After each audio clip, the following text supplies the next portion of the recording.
एबे सहरांचल ग्रामांचल पर्यंत सबुठी मंच नाटकर आदृति बढ़ुची।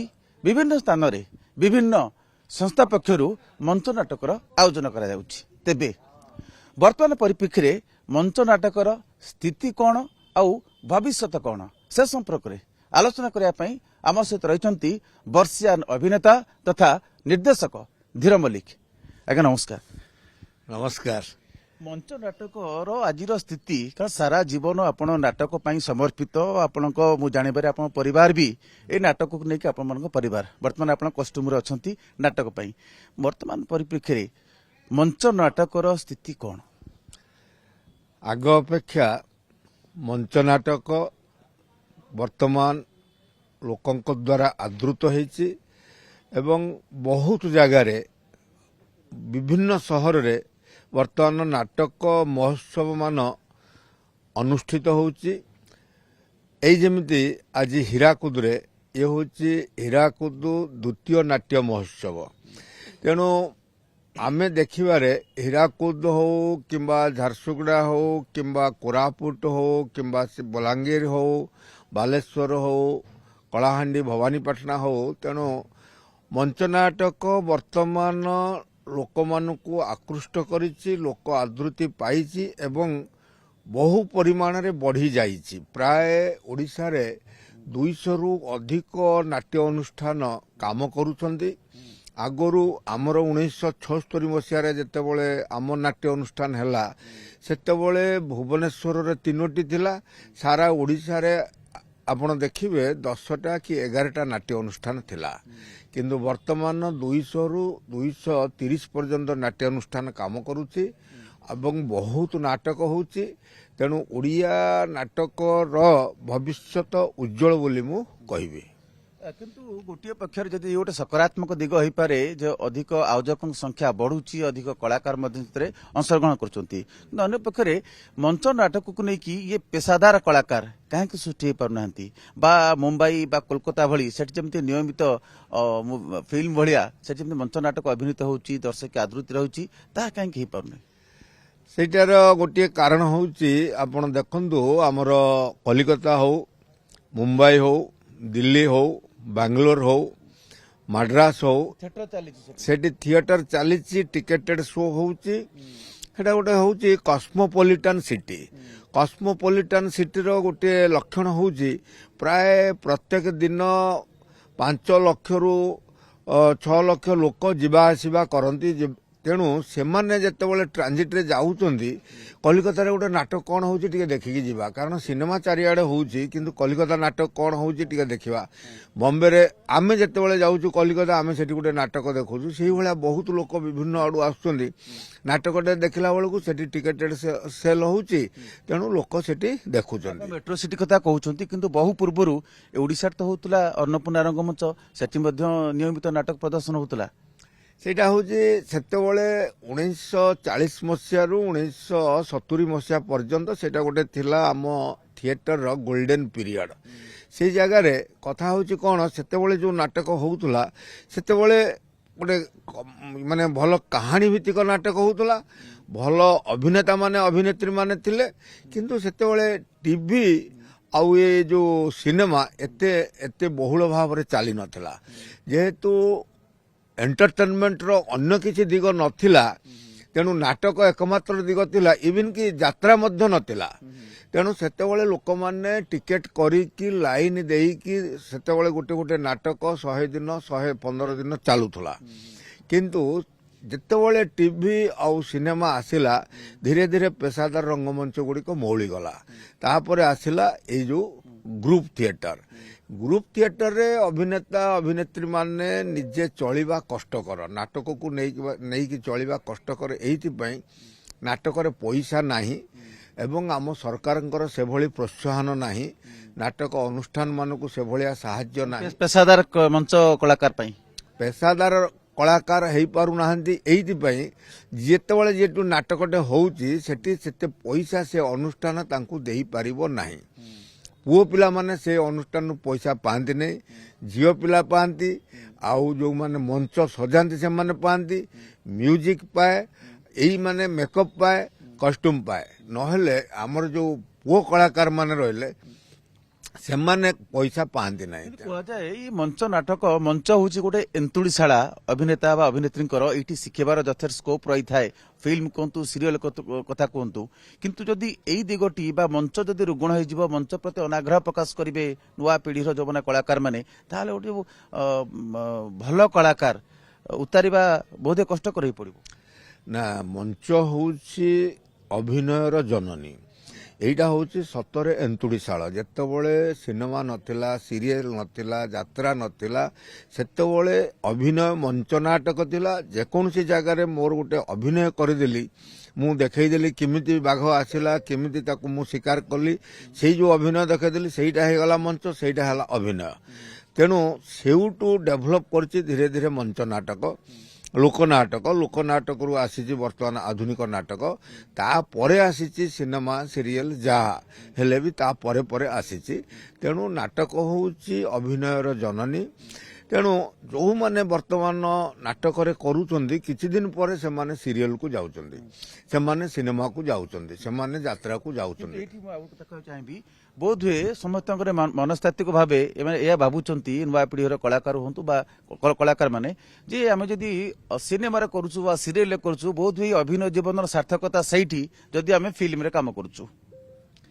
ସମସ୍ତଙ୍କର ସେଇଭଳିଆ ଗୋଟେ, ଆମ କଳାକାର ମାନଙ୍କର ସେଇଭଳିଆ ଗୋଟେ ମନୋବୃତ୍ତି ରହିଛି, ଗୋଟେ ଆଶା ରହିଛି ଯେ ମୋତେ ଲୋକ ଚିହ୍ନନ୍ତୁ, ମୁଁ କିଛି ପଇସା ରୋଜଗାର କରେ। ଯେ ମୁଁ ଦେଖିଲି ମୋ ଫଟୋକୁ ଯେତେବେଳେ ଟିଭିରେ ଦେଖୁଛି, ସିନେମାରେ ଦେଖୁଛି, ମୋ ଭାଇ ଫୋନ କରୁଛି, ମୋ ଭଉଣୀ ଫୋନ କରୁଛି, ଗ୍ଲାମର ଗୋଟେ ଆସୁଛି, ସେଥିପାଇଁ ସମସ୍ତଙ୍କର ଆଶା ମୁଁ ଟିକେ ଟିଭିରେ ରୋଲ କରିବି, ଟିକେ ସିନେମାରେ ରୋଲ କରିବି, ଲୋକ ଦେଖିବେ। ଆଉ ଗୋଟେ ହଉଛି ପଇସା। ଯାତ୍ରାରେ ଗଲେ ପଇସା ମିଳେ, ଲୋକ ଯେତେ ଦେଖନ୍ତୁ ନ ଦେଖନ୍ତୁ ଭଲ ଦରମା ଅଛି, ଆର୍ଥିକ ଦିଗଟା ବହୁତ ଭଲ। ଯାତ୍ରା କଥା, ଯାତ୍ରାରେ ଖଚାଖଚ ଭିଡ଼ ହେଉଛି, କିନ୍ତୁ ନାଟକରେ କେବଳ କିଛି ନିର୍ଦ୍ଦିଷ୍ଟ ବର୍ଗର ଦର୍ଶକ ଆସୁଛନ୍ତି, ଯାହାକୁ ଆପଣ ଇଣ୍ଟେଲେକ୍ଚୁଆଲ କହିପାରନ୍ତି ବା ଯାତ୍ରା ନାଟକ ବା ସାହିତ୍ୟ ସହିତ ଯେଉଁମାନେ ସଂଯୁକ୍ତ ଅଛନ୍ତି, ଏମିତି କାହିଁକି? ନାଟକ ହଉଛି ଗୋଟେ, ଦେଖନ୍ତୁ, ଯେ ସମାଜକୁ ଦିଗ୍ଦର୍ଶନ ଦେବା, ଗୋଟେ ଶୃଙ୍ଖଳିତ ସମାଜ ଗଠନ କରିବା, ଯୁବ ସମାଜକୁ ଶୃଙ୍ଖଳିତ କରିବା, ସମାଜରେ ଭାଇଚାରା ସୃଷ୍ଟି କରିବା, ଏଭଳିଆ ଲକ୍ଷ୍ୟ ନେଇକି ନାଟକ କରାଯାଉଛି। ଏଥିରେ ସେଭଳିଆ କାହାଣୀ ରହୁନି, ଧୁମଧଡ଼କା କାହାଣୀ, ସେଭଳିଆ ଗୀତ ନାଚ ରହୁନି ଯୋଉଟା ଯାତ୍ରାରେ ରହୁଛି, ଯୋଉଟା ସିନେମାରେ ରହୁଛି। ଯାତ୍ରା ସିନେମା କ'ଣ, ସେମାନେ ଲୋକଙ୍କୁ ଆକର୍ଷିତ କରୁଛନ୍ତି, କେମିତି ଟିକେଟ ବିକ୍ରି ହବ, ଲୋକ ଦେଖିବେ। ମାନେ ବ୍ୟବସାୟିକ ଦିଗକୁ ସେମାନେ ପ୍ରାଥମିକତା ଦେଉଛନ୍ତି, ଏହା କହୁଛନ୍ତି ଆପଣ। ତେଣୁ ପେଶାଦାର ଜିନିଷ ଯୋଉଟା ହଉଛି, ସେମାନେ ସବୁବେଳେ ବ୍ୟବସାୟିକ ଦିଗକୁ ଦେଖିବେ, କେମିତି ଅଧିକା ପଇସା ଆସିବ, ପଇସା କେମିତି ଉଠିବ। ଇନଭେଷ୍ଟ କରିଛନ୍ତି, ଗୋଟେ ଗୋଟେ କଳାକାର 30 ଲକ୍ଷ 20 ଲକ୍ଷ ବର୍ଷକୁ ନେଉଛନ୍ତି ଯାତ୍ରାରେ, ଆଉ ସିନେମାରେ ସିରିଏଲରେ ଯୋଉ ପଇସା ଦିଆହଉଛି। ତେଣୁ କଳାକାରମାନେ ସେଇଠୁ ବଞ୍ଚୁଛନ୍ତି। ସେମାନେ ଆଗେ ପାହାଚ କରୁଛନ୍ତି କାହାକୁ, ସିଢି କରୁଛନ୍ତି କାହାକୁ, ମଞ୍ଚ ନାଟକକୁ। ମଞ୍ଚ ନାଟକରେ ମୁଁ କହିବି, ଆମେ ବର୍ତ୍ତମାନ ସୁଦ୍ଧା 900 ପିଲାଙ୍କୁ ଟ୍ରେନିଂ ଦେଇକି ଆମେ ଛାଡ଼ି ସାରିଲୁଣି। ସେମାନେ ଯାଉଛନ୍ତି ସାଙ୍ଗେ ସାଙ୍ଗେ ସିରିଏଲ କଲେ, ସିରିଏଲ ସିନେମା ଟିକେ କରିସାରିଲା ପରେ ବେଶୀ ଯାଉଛନ୍ତି ଯାତ୍ରାକୁ। ତାର ଏକମାତ୍ର କାରଣ ହେଉଛି ସେଠି ପଇସା ଅଛି, ସଷ୍ଟେନେବିଲିଟି ଅଛି, ସେମାନେ ସେଠି ଯାଇକି ଗାଡ଼ି ଘର ଇଏ ସବୁ କରୁଛନ୍ତି। କିନ୍ତୁ ଏନ୍ତୁଡ଼ିଶାଳା ଉପେକ୍ଷିତ। ଏନ୍ତୁଡ଼ିଶାଳ ଉପେକ୍ଷିତ ତଥାପି ଚାଲିଛି। ମୁଁ ତ କହିବି, ଯେତେ ସବୁ ଓଡ଼ିଶାରେ ଅଛି ନାଟ୍ୟ ଅନୁଷ୍ଠାନ, ତାର ଯେଉଁମାନେ ଅର୍ଗାନାଇଜର, ସେମାନେ ସମସ୍ତେ ନିଶ୍ଚିତ ଭାବରେ ଚାକିରିଆ ମାନେ ତାଙ୍କ ପେଟରୁ କାଟିକି ପଇସା ଖର୍ଚ୍ଚ କରିକି ସମସ୍ତଙ୍କୁ ଏକାଠି କରିକି ସେମାନେ ନାଟକ କରନ୍ତି, ନକଲେ ସେମାନେ ଚଳିପାରିବେ ନାହିଁ। ଏବଂ ଯୋଉଠି ଆପଣ ଦେଖିବେ, ଯେତେ ଜାଗାରେ ଓଡ଼ିଶାରେ ହେଉଛି, ସେମାନେ କିଏ ସେ ଜମି ବିକୁଛି, କିଏ ମୋଟରସାଇକେଲ ବିକୁଛି, କିଏ ସୁନା ବିକୁଛି, ନିଶା, ଅଭିନୟ ନିଶା ପାଇଁ ଅଭିନୟ ନିଶା। ଏବଂ ଗୋଟେ ଅନୁଷ୍ଠାନ ଚାଲିବ, ଆଉ ଗୋଟେ ସମାଜ ପ୍ରତି କିଛି କରିବା। ଆମେ ଜନ୍ମ ହେଇଛୁ, ଆମେ କ'ଣ କରୁଛୁ, ତେଣୁ ସମାଜ ପ୍ରତି ଆମର କର୍ତ୍ତବ୍ୟ କ'ଣ, ଜଣେ ସାମାଜିକ ପ୍ରାଣୀ ହିସାବରେ, ସେଇ ଉଦ୍ଦେଶ୍ୟରେ ଆମେ ନାଟକ କରୁଛୁ। ଇଏ ବର୍ତ୍ତମାନ ସମୟରେ ଆଉ ଗୋଟେ ପ୍ରଶ୍ନ, ଇଏ କେତେ ଦୂର ପ୍ରାସଙ୍ଗିକ ଆପଣ କହିବେ, ଯେ ପୂର୍ବରୁ ଯେମିତି ରହିଥିଲା ଅନ୍ନପୂର୍ଣ୍ଣା କଥା କୁହନ୍ତୁ, ଅନେକ ପ୍ରାତଃସ୍ମରଣୀୟ କଳାକାର ସେଠି ଜନ୍ମ ନେଇଛନ୍ତି, ସେଇଠୁ ତିଆରି ହେଇଛନ୍ତି। ତ ବର୍ତ୍ତମାନ ଟେକ୍ନୋଲୋଜି ଡେଭଲପ କରିଛି, ରୋଜଗାର ଆୟ ମଧ୍ୟ ସୁବିଧା ବି ଆସିଲାଣି। ତ ଏବେ ପୁନରୁଦ୍ଧାର କରାଯାଇପାରିବ କି ଓଡ଼ିଶାରେ ସେଇ ଅନ୍ନପୂର୍ଣ୍ଣା ଢାଞ୍ଚାରେ ନୂଆ ମଞ୍ଚ ତିଆରି କରାଯିବ, ନୂଆ କଳାକାର, ନୂଆ ଟେକ୍ନୋଲୋଜି ବ୍ୟବହାର କରିକି ପୁଣି ଦର୍ଶକଙ୍କୁ ଆକର୍ଷିତ କରିପାରିବ କି ମଞ୍ଚ ନାଟକ? ନିଶ୍ଚିତ ଭାବରେ ଆମେ ସେଥିପାଇଁ ଆମର ଗୋଟେ କଳିଙ୍ଗ ନାଟ୍ୟ ସଂଘ ତରଫରୁ ଆମେ ସରକାରଙ୍କୁ ଗୋଟେ ପ୍ରସ୍ତାବ ଦେଇଛୁ ଯେ ଯେଉଁ ପୁରୁଣା ଅନ୍ନପୂର୍ଣ୍ଣା ପୁରୀରେ ଅଛି, କଟକରେ ବି ଗ୍ରୁପ୍ ଅଛି ଏବଂ ଯେଉଁ ଜନତା ଗ୍ରୁପ୍ ଅଛି ଜନତା ରଙ୍ଗମଞ୍ଚ ତାକୁ ଆପଣ ପୁନରୁଦ୍ଧାର କରନ୍ତୁ ଏବଂ ଗୋଟେ ଆପଣଙ୍କ ତରଫରୁ ଗୋଟେ ମୋବାଇଲ ଥିଏଟର ସରକାରଙ୍କ ତରଫରୁ ଗୋଟେ ମୋବାଇଲ ଥିଏଟର ଆରମ୍ଭ ହେଉ ଯେଉଁଠି ନାଚ ଆଉ ଗୀତ ଏବଂ ମେକଅପ୍ ମ୍ୟାନ୍ ଷ୍ଟେଜ୍ ଆଉ ଆକ୍ଟର ଆକ୍ଟ୍ରେସ୍ ସମସ୍ତେ ପାଇବେ ସେଠି କାମ ରାଇଟର ଡାଇରେକ୍ଟର ସେମାନେ କାମ ପାଇବେ ସେମାନେ ବୁଲି ବୁଲି ଓଡ଼ିଶା ସାରା ଯେମିତି ଅନ୍ନପୂର୍ଣ୍ଣା ଜନତା କରୁଥିଲେ ସେମାନେ ଲୋକମାନେ ଅଡିଏନ୍ସଙ୍କ ପାଖକୁ ଯିବେ ସେମାନେ ଅଡିଏନ୍ସ ପାଖକୁ ଯିବେ ଧୀରେ ଧୀରେ ଧୀରେ ଧୀରେ ଥିଏଟରଟା ଲୋକପ୍ରିୟ ହେବ ନାଟକ ଲୋକମାନଙ୍କ ପାଖକୁ ଯିବ ନାଟକ ଲୋକମାନଙ୍କ ପାଖକୁ ଯିବାକୁ ପଡ଼ିବ କାରଣ ଯଦି ମୁଁ ଗୋଟେ ଖାଲି ଉଦାହରଣ ଦେଉଛି ଯଦି ଗୋଟେ ଭଲ ଜିନିଷ ଆପଣ ବିକିବେ ସେଟା ବିକ୍ରି ହେବ ନାହିଁ ଯେମିତି ମଦ ଦୋକାନରେ ଯେତିକି ଭିଡ଼ ହୁଏ କ୍ଷୀରବାଲା ପାଖରେ ସେତିକି ଭିଡ଼ ହୁଏନି ଇଏ ଠିକ୍ ସେଇଭଳିଆ ଯାତ୍ରାରେ ଯେତିକି ଭିଡ଼ ହେବ ଆମ ନାଟକରେ ସେତିକି ଭିଡ଼ ହେବ ନାହିଁ କାହିଁକିନା ଏଇଟା ଭଲ ଜିନିଷ ଇଏ ବିକେ ଇଏ ଆଦର୍ଶ କଥା କହେ ଇଏ ସମାଜକୁ ଇଏର ଯେଉଁ ତାର ଯେଉଁ ଅଶ୍ଳୀଳ ଆଉ ଯେଉଁ ରହିଛି ଆମର ଯେଉଁ ଇଏ ସାମାଜିକ ଯେଉଁ କୁସଂସ୍କାରକୁ ଇଏ ରୋକେ ଇଏ ବିରୋଧ କରେ କିନ୍ତୁ ଯୋଉ ସିନେମାର ଯୋଉମାନେ ଅଛନ୍ତି ଦର୍ଶକ ଯାତ୍ରା ଯୋଉ ଦର୍ଶକ ଅଛନ୍ତି ସେମାନଙ୍କୁ ଡାଇଭର୍ଟ କରାଯାଇ ପାରିବ କି ମଞ୍ଚ ନାଟକକୁ ବା ମଞ୍ଚ ନାଟକ ପାଇଁ ସେମାନଙ୍କ ମନରେ ଆଗ୍ରହ ସୃଷ୍ଟି କରାଯାଇ ପାରିବ କି ଦେଖିବା ପାଇଁ ସେମାନଙ୍କୁ ସେଇଭଳିଆ ପଇସା ଦେଲେ ସେଇଭଳିଆ ଦରମା ଦେଲେ ମୁଁ ଦର୍ଶକଙ୍କ କଥା କହୁଛି ଯୋଉମାନେ ଯାତ୍ରା ଦେଖୁଛନ୍ତି ଯୋଉମାନେ ଫିଲ୍ମ ଦେଖୁଛନ୍ତି ସେମାନଙ୍କୁ ମଞ୍ଚ ମୁହାଁ କରାଯାଇ ପାରିବ କି କରାଯାଇପାରିବ ନିଶ୍ଚିତ ଭାବରେ ଆମର ଥିଏଟରରେ ବହୁତ ଭଲ କଳାକାର ଅଛନ୍ତି ସେଇମାନେ ତ ଯାଇକି ଯାତ୍ରା ସିନେମା କରୁଛନ୍ତି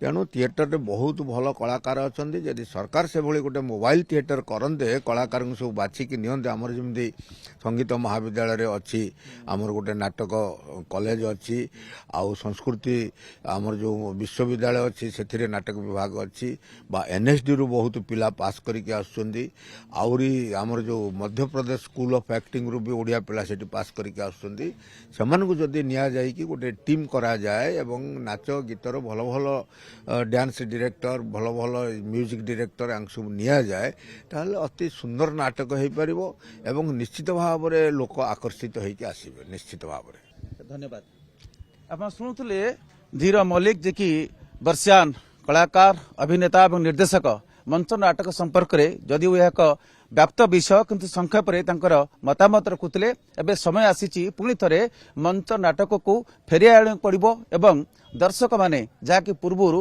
ନିୟମିତ ମଞ୍ଚ ନାଟକ ଦେଖିପାରୁଥିଲେ ଏଥିରେ କଳାକାର ହୁଅନ୍ତୁ ନିର୍ଦ୍ଦେଶକ ଏବଂ ସର୍ବୋପରି ସରକାରଙ୍କର ମଧ୍ୟ ଉତ୍ତରଦାୟିତ୍ୱ ରହିଛି ପୁଣି ସେ ମଞ୍ଚ ନାଟକର ଗୌରବକୁ ଫେରି ଆଣିବା ପାଇଁ କ୍ୟାମେରା ପର୍ସନ ଆଶିଷଙ୍କ ସହ ସଞ୍ଜୟ କୁମାର ଜେନା OTV।